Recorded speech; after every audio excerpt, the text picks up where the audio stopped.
What's up, DIYers? Well, today you might have thought I was going to be doing some sandblasting videos, but I thought instead of doing that, why not, work on this some more, this compressor here. So this is a 60-gallon Husky, and I got it probably a year ago, and it's just kind of running like rough today, so I'm going to clean it up.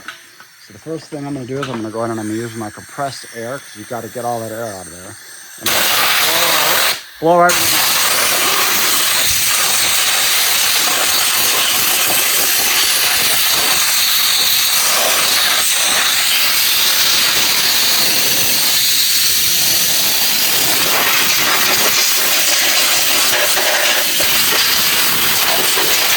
And while you're at it, pull off the air filter, which is right here on this little black,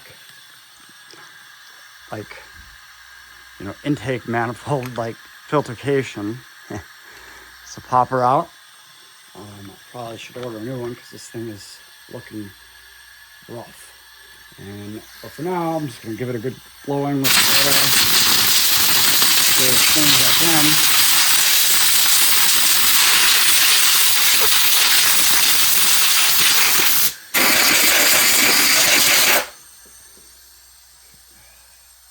And it's got a little notch, so the notch on the little rubber thing goes up, just goes into any of these notch areas.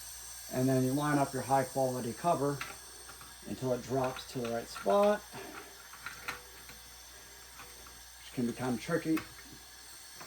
And then that's it. So now that's on for the rest of this air.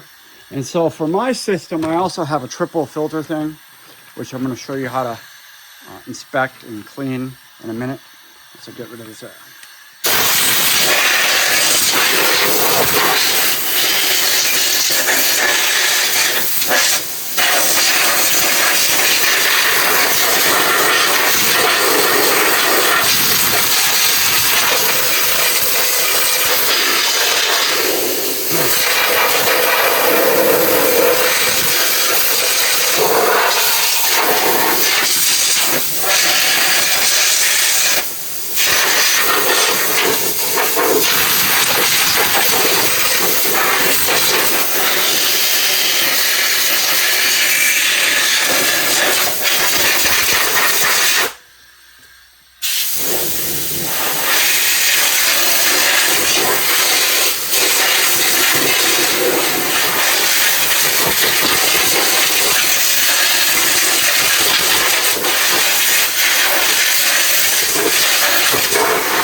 So I'm going to pause this. I'm going to just open this thing up and let it run out, and I'll get back with you guys.